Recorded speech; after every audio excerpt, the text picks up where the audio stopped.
everybody, welcome to Stamping with Melva. I'm Melva Peters and I'm an independent Stampin' Up! Demonstrator in British Columbia, Canada. And you can find me online at stampingwithmelva.com.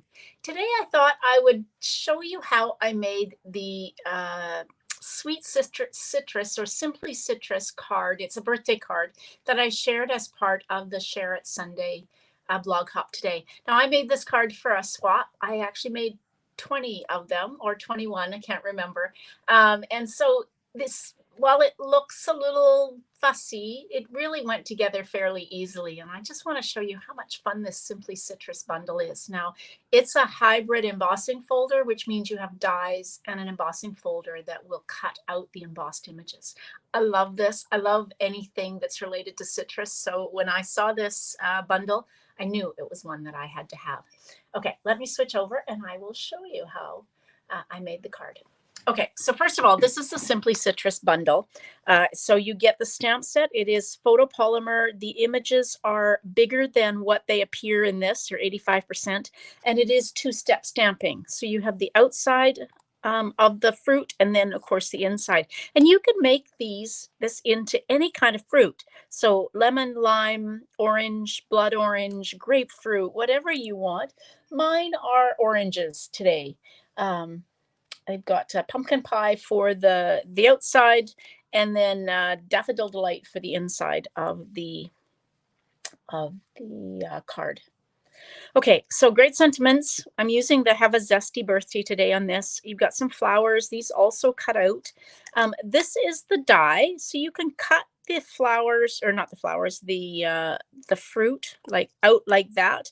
Or this is an amazing embossing folder, so you can see. I'm going to use this. I'm going to emboss vellum, but it also, this die fits, just kind of fit it in, and it will kind of just slip into place when you get it in the right spot. There we go. And once it's in, you just take and put your paper, or I'm going to use stamped images, and I'll show you how easy it is to line that up. And it will cut it out and emboss it at the same time. How cool is that? Okay, let's switch over or get started on making the card. Okay, so I've got a piece of Daffodil Delight, and I've actually already scored this at 5.5. This is a 4 1/4 by 11, and I'm going to grab my bone folder, get it out of there. Okay, so this is the raised line. So I always fold into the mountain or that raised line. You get a better crease on your card base and a better fold. So always use your bone folder to just give it a really nice crease. So that's my card base. So again, 4 1/4 by 11, scored at 5.5, and then folded and burnished with your bone folder. Now I've got a piece of vellum cardstock. Oops, cut 4 inches by 5 1/4. And I'm just going to take and put this in to my embossing folder. Now, a couple of things with this. Well, one important thing is vellum tends to be a little more delicate than cardstock. Take those out. It's not the base or the plates I need. And so it might tear or cut through a little bit. So I did find that when I was making this card, and I wasn't too worried about it. I just kind of let it do its thing, and then used some glue dots where I potentially needed to adhere it. So just be a little gentle with it as you pull it off of your embossing folder. This one cut very nicely and didn't actually cut through, but I'm just going to be quite gentle with it. Now, I'm going to use my Stampin' Seal, and sometimes you can see the adhesive, but where you have embossed these images, particularly where you've got the fruit with the inside of the fruit, is a perfect spot to apply some Stampin' Seal. So that hides the adhesive. It puts enough adhesive on it to adhere it in place. If you do find that your edges are lifting, add a glue dot. But I found that this little bit of Stampin' Seal on each of the spots where you've got the embossed inside of the fruit was perfect. and holds it nicely. Okay, so let's see. This is my piece. So I've got a piece of basic white cardstock here. And now I want to stamp my images. Now, let's see if I have two big. I do. Okay, there we go. 2 blocks. So one for the outside of the fruit, one for that one, and then I'm going to need some of these little flowers for the inside of the card. I've already stamped my sentiment using Tuxedo Black Memento on a piece of 1/2 inch basic white cardstock. Okay, so one tip, sometimes when you're trying to fiddle with, and get photopolymer stamps onto the block, you can kind of twist them because they are quite bendy. I find if you just kind of lay it down and let it do its thing, and then pick it up with your plate, your card, what am I trying to say? Your clear block. That's what I'm trying to say. And the same with this one. This one's not quite as bendy as the kind of the rinds of the fruit. But again, just lay it down, let it kind of form its own shape, and then you can, now, I'm second guessing myself here of whether I use pumpkin pie. So I'm just going to do a little test. Yeah, I did. Wasn't sure if I used pumpkin pie or mango melody, but it was pumpkin pie. So I'm going to stamp my outside of my fruit, the rinds of the fruit.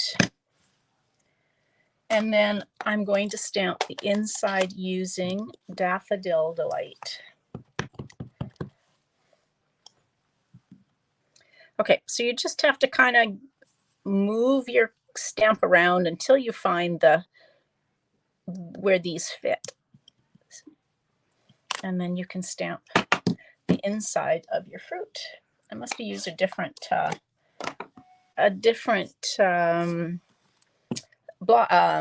ink pad on my other cards. The other ones are looking just a little bit more anemic than these ones. All right. So now cutting. You need your embossing folder and you need this large die. So on the side that has the Stampin' Up! Logo on it is the side where you want to kind of fit this into place. And again, it will, once you find the spot, it goes perfectly in and will stay there. Now, take your stamped image and roughly line it up. So I can see as I turn it over, I've got my kind of my half of my orange and my slice of my orange at the top. And so I'm just going to put them into place, roughly into position. And then you can lift it up and look down on it. So you can see, if you do it like this, the way I've got it, just be a little careful because your die could kind of shift out of position, which it's kind of doing on me. But if you hold it in place, you can do it. The other thing is if you tip it, there we go, you can kind of just wiggle it until you get it right into position. The other thing you can do is kind of tip it and look from underneath, but of course you can't see me doing that. It is fairly easy to actually get the fruit, the stamped images lined up. You might think it's not, but it's not too hard. And then run it through your Stampin' Cut and Emboss machine. And again, this is a hybrid embossing folder. It's like the 3D embossing folder. So you're using plate number 1 and plate number 4.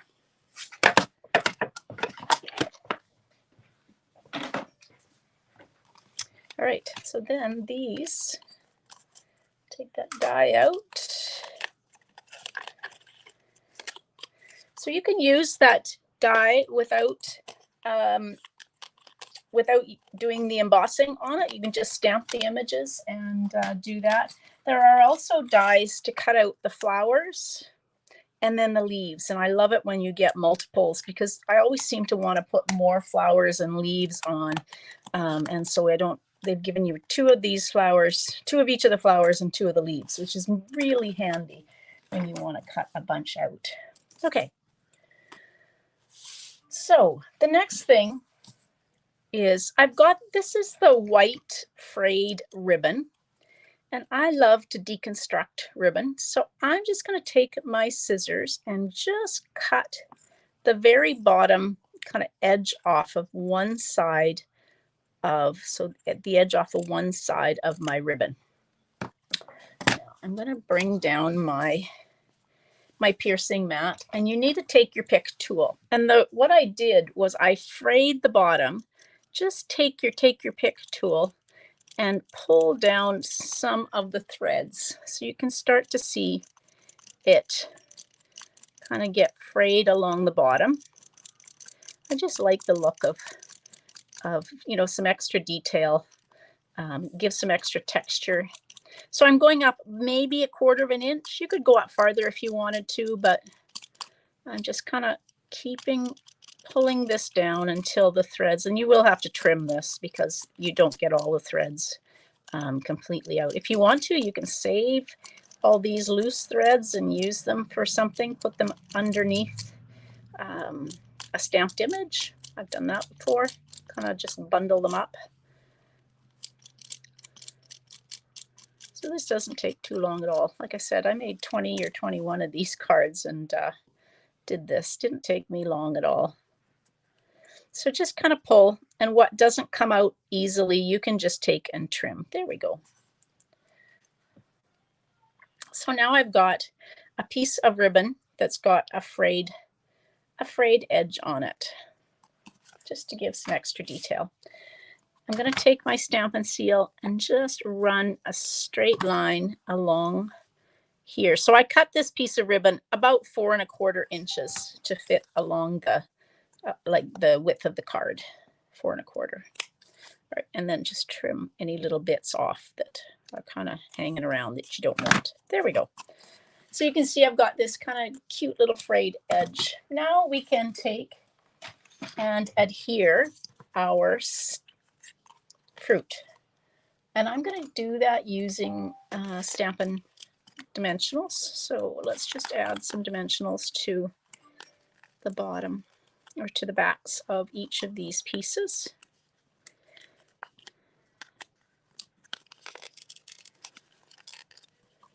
My fingers are not working today. They don't want to pull these dimensionals off. There we go. Okay. All right, so I'm going to do this one first, this large slice. And we're going to put him up here. And then the half of the orange is going to go next, kind of right here. And then this piece is going to go like that. And then the full, I guess this is more lemon-like, but I've colored it in the color of an orange, but that's okay. All right, so there we go. There's our fruit on. Now I've got this, I cut this. Now this is 1/2 inch by, probably about maybe 4 inches. Yeah, 4 inches. Somewhere I have another piece of black. So 1/2 inch by 4, and then this is 5/8 by 4 1/4. What we're going to do is we're going to cut flag ends in this. So I just take and I always start from the middle and then cut from either side. That just helps me get my inside point in the middle as opposed to kind of being off center. There we go. Okay, so now I can take and I'm going to actually adhere this on. I'm just going to use liquid glue.